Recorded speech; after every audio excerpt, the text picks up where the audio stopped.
ఎండాకాలంలో అందరూ హాయిగా ఎంజాయ్ చేయడానికి నేను ఈరోజు 4 షర్బత్ రెసిపీస్ చూపించబోతున్నాను. ఇవన్నీ యూనిక్గా ఉంటాయి. సో రండి వీటిని ఎలా చేయాలో ఇప్పుడు మనం చూద్దాం. కులుకి షర్బత్ చేయడానికి ముందుగా ఒక బౌల్లో 2 టీ స్పూన్ల సబ్జా గింజలు వేస్తున్నాను. దీనిలో సరిపడా నీళ్లు పోసి 5 నిమిషాలు నానబెట్టాలి.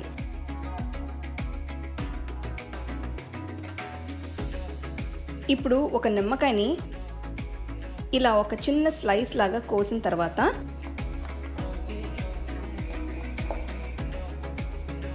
మిగిలిన దాన్ని సగంగా కోసి పక్కన పెట్టుకోవాలి. తర్వాత పచ్చిమిరకాయని తీసుకుని మధ్యలోకి చీల్చుకోవాలి.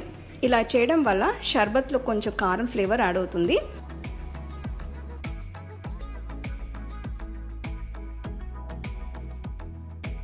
ఐదు నిమిషాల తర్వాత చూస్తే సబ్జా గింజలు నాని చక్కగా పొంగాయి. ఇప్పుడు మనం షర్బత్ తయారు చేసుకోవచ్చు.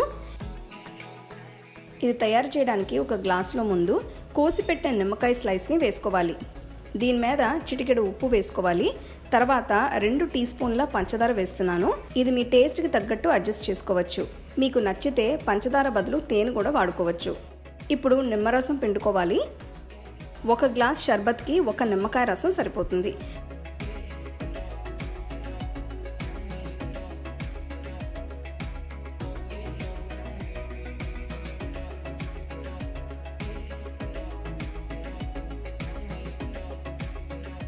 ఇందులో నేను ముందుగా నానబెట్టిన సబ్జా గింజలు వేస్తున్నాను. తర్వాత ఒక చీల్చిన పచ్చిమిరపకాయ, కొన్ని పుదీనా ఆకులు, కొన్ని ఐస్ క్యూబ్స్ వేసుకోవాలి. ఇప్పుడు నిండుగా కాకుండా గ్లాస్లో కొన్ని నీళ్లు పోసుకోవాలి.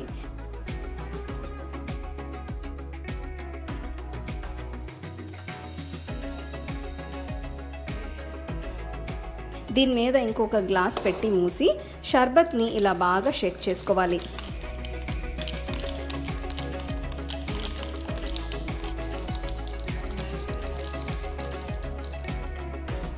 అంతే, చాలా యమ్మీగా ఉండే కుల్కీ షర్బత్ తయారైపోయింది. దీన్ని ఇలా వెంటనే సర్వ్ చేసుకోవచ్చు.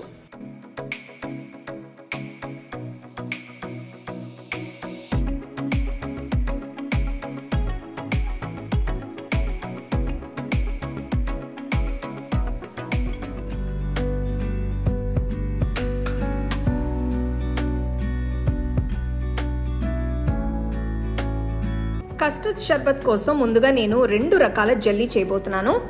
ఒకటి స్ట్రాబెరీ జెల్లీ, ఇంకోటి మ్యాంగో జెల్లీ. వీటి కోసం ఒక గ్లాస్ జార్ లేదంటే ఏదైనా గిన్నెలో నీళ్లు మరిగించాలి.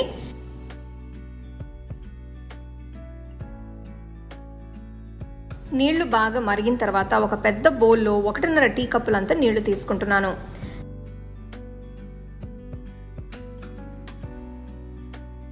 ఇందులో 4 టీ స్పూన్ల స్ట్రాబెరీ జెల్లీ క్రిస్టల్స్ వేసి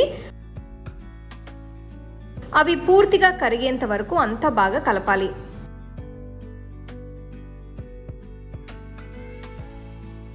ఇప్పుడు ఇంకొక పెద్ద బౌల్లో అదే 1.5 టీ కప్పులంతా వేడి నీళ్లు పోసి అందులో 4 టీ స్పూన్ల మ్యాంగో జెల్లీ క్రిస్టల్స్ వేస్తున్నాను. ఇవి కూడా పూర్తిగా కరిగేంత వరకు కలపాలి.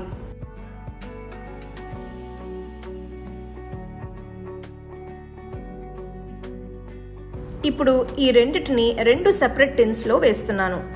నేను ఈ రెసిపీ కోసం స్ట్రాబెరీ మ్యాంగో ఫ్లేవర్స్ వాడుతున్నాను. మీకు కావాలంటే వేరే ఏ ఫ్లేవర్స్ అయినా కూడా మీరు యూజ్ చేసుకోవచ్చు. వీటిని పక్కన పెట్టి 1 గంట సేపు చల్లారనివ్వాలి. ఇవి రూమ్ టెంపరేచర్లోకి వచ్చిన తర్వాత ఫ్రిడ్జ్లో పెట్టి ఉంచాలి. ఇప్పుడు ఇంకొక బౌల్లో 1 టేబుల్ స్పూన్ అంత వెనిలా కస్టర్డ్ పొడి వేస్తున్నాను. ఇందులో 1/2 కప్ అంత కాచి చల్లారించిన పాలు పోస్తున్నాను. ఇది మొత్తం కరిగేంత వరకు కలపాలి. ఇలా కస్టర్డ్ మొత్తం పాలల్లో కలిసిపోతే బాగుంటుంది. దీన్ని ఇప్పుడు పక్కన పెడుతున్నాను. నెక్స్ట్ నేను కస్టర్డ్ మిల్క్ చేయడం కోసం ఒక పెద్ద గిన్నెలో 1 లీటర్ కాచి చల్లారించిన పాలు పోస్తున్నాను. ఈ రెసిపీకి చిక్కటి పాలు వాడితే బాగుంటుంది. పాలు జస్ట్ వేడెక్కిన తర్వాత నేను 3 టేబుల్ స్పూన్ల పంచదార వేస్తున్నాను. ఇందులో స్వీట్నెస్ని మీ టేస్ట్కి తగ్గట్టు మీరు అడ్జస్ట్ చేసుకోవచ్చు. పంచదార పూర్తిగా కరిగిన తర్వాత ఇందులో కస్టర్డ్ పౌడర్ కలిపిన పాలు పోసి మొత్తం ఒక్కసారి మిక్స్ చేయాలి.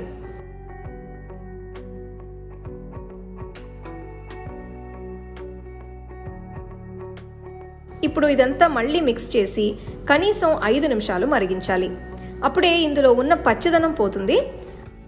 ఆ తర్వాత కస్టర్డ్ పాలు తయారైనట్టే. పొయ్యి కట్టేసి వీటిని చల్లారనివ్వాలి.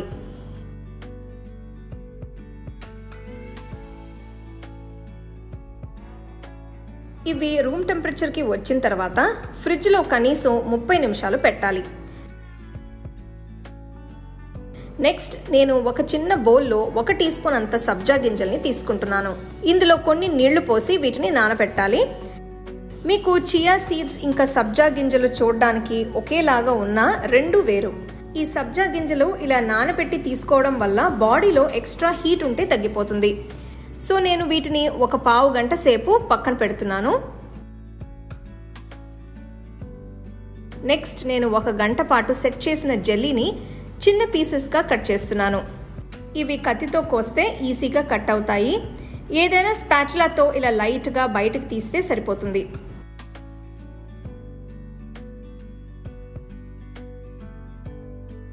వీటిని పక్కన పెట్టి మ్యాంగో జెల్లీని కూడా ఇదే పద్ధతిలో కట్ చేస్తున్నాను.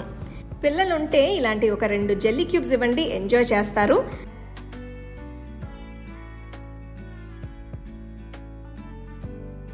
సో ఇప్పుడు కస్టర్డ్ షర్బత్ చేయడానికి కావాల్సిన మెయిన్ ఇంగ్రీడియంట్స్ అన్ని తయారైనట్టే. ఇక్కడ నేను సగ్గుబియ్యాన్ని ఉడికించి ఉంచాను. సో ముందు సర్వింగ్ గ్లాస్లో 2 టీ స్పూన్ల ఉడికించిన సగ్గుబియ్యం వేయాలి.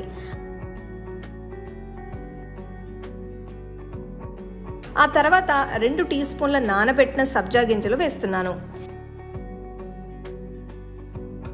వీటితో పాటు కొన్ని స్ట్రాబెరీ జెల్లీ ముక్కలు, అలాగే మ్యాంగో జెల్లీ ముక్కలు కూడా వేస్తున్నాను. ఇప్పుడు నేను ఫ్రిడ్జ్లో పెట్టి చల్లారించిన కస్టర్డ్ మిల్క్ని గ్లాస్లో పోస్తున్నాను.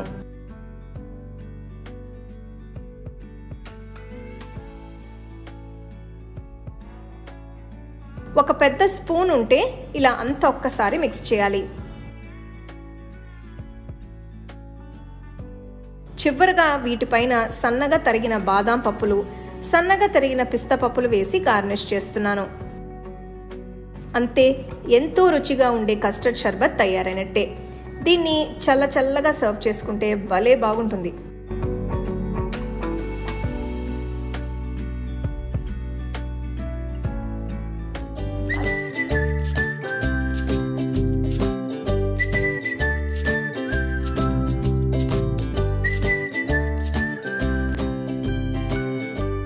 అల్లం షర్బత్ చేయడానికి నేను 300 గ్రాములు అల్లం తీసుకుంటున్నాను. దీనికి స్కిన్ తీసేసి శుభ్రంగా కడిగి పక్కన పెట్టుకోవాలి. అల్లం ఎండిపోకుండా ఫ్రెష్గా ఉండేట్టు చూసుకుంటే బాగుంటుంది. దీన్ని ఇలా స్లైసెస్ లాగా కోసి చిన్న ముక్కలుగా కట్ చేసుకోవాలి.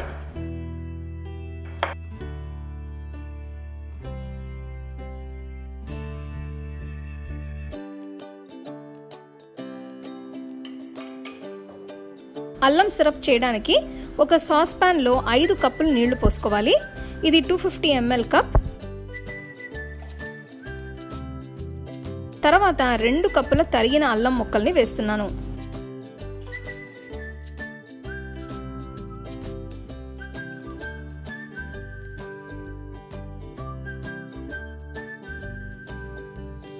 వీటిని 15 నిమిషాలు మరిగించాలి.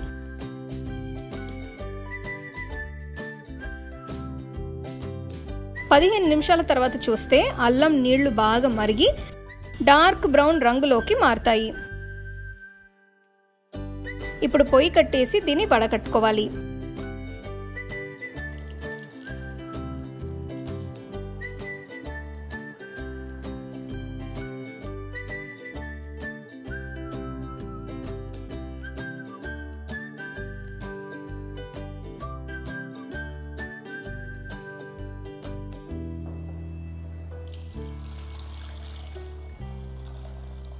ఇప్పుడు మళ్ళీ అదే సాస్ పాన్లో వడకట్టిన అల్లం నీళ్ళని పోసి అందులో 2 కప్పుల పంచదార వేయాలి.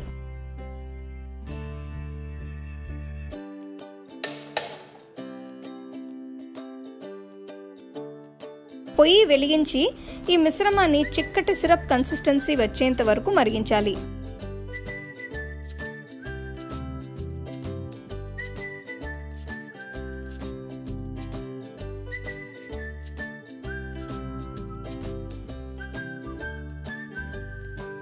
చూస్తున్నారు కదా, ఇది బాగా చిక్కగా తయారైంది.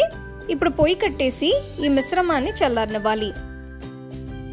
ఇది చల్లారిన తర్వాత ఒక గాజు బాటిల్లో వేసి ఫ్రిడ్జ్లో 1 నెల రోజుల వరకు నిల్వ ఉంచొచ్చు. ఇప్పుడు ఈ సిరప్తో షర్బత్ ఎలా చేయాలో చూద్దాం. సర్వింగ్ గ్లాస్లో ముందు అల్లం సిరప్ వేసి 1 నిమ్మకాయ రసం పిండుకోవాలి.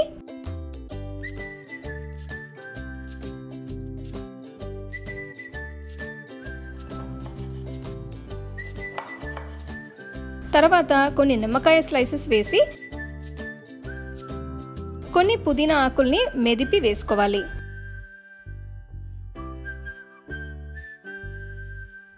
ఇందులో ఐస్ క్యూబ్స్ వేస్తున్నాను. ఇప్పుడు సోడా యాడ్ చేయాలి.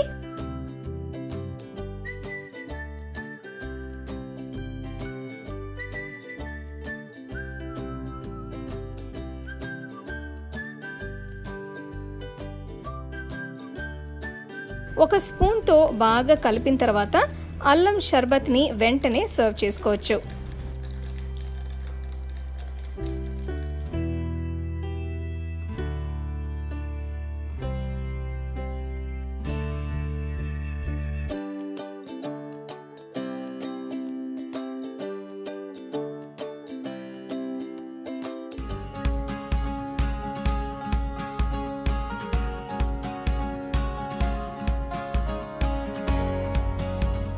దీనికోసం ఒక బౌల్లో 2 కప్పుల చల్లటి పాలని తీసుకోవాలి.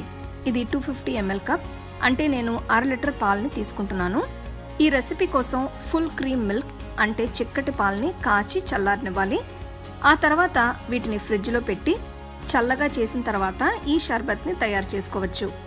ఇందులో 2 టేబుల్ స్పూన్ల పంచదార పొడి వేస్తున్నాను. పంచదార పొడి వేయడం వల్ల పాలల్లో ఫాస్ట్గా కరుగుతుంది. మీకు కావాలంటే పంచదార డైరెక్ట్గా వేసుకోవచ్చు. మీ టేస్ట్కి తగ్గట్టు స్వీట్నెస్ని అడ్జస్ట్ చేసుకోవచ్చు.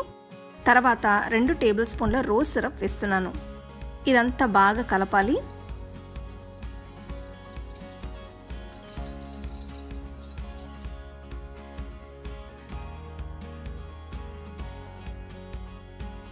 ఇప్పుడు పుచ్చకాయని కట్ చేయాలి. చూస్తున్నారు కదా, ఇలా చక్కగా పండిన కాయ అంటే టేస్ట్ బాగుంటుంది, జ్యూసీగా కూడా ఉంటుంది.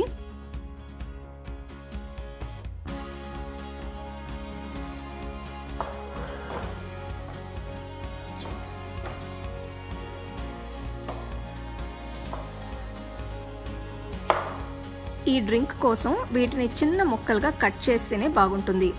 ఇందులో ఏమైనా గింజలుంటే తీసేయాలి.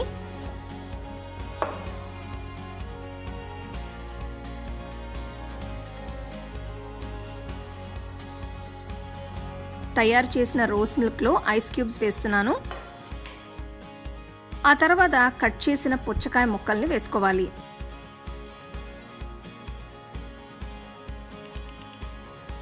ఇదంతా ఒక్కసారి బాగా కలిపి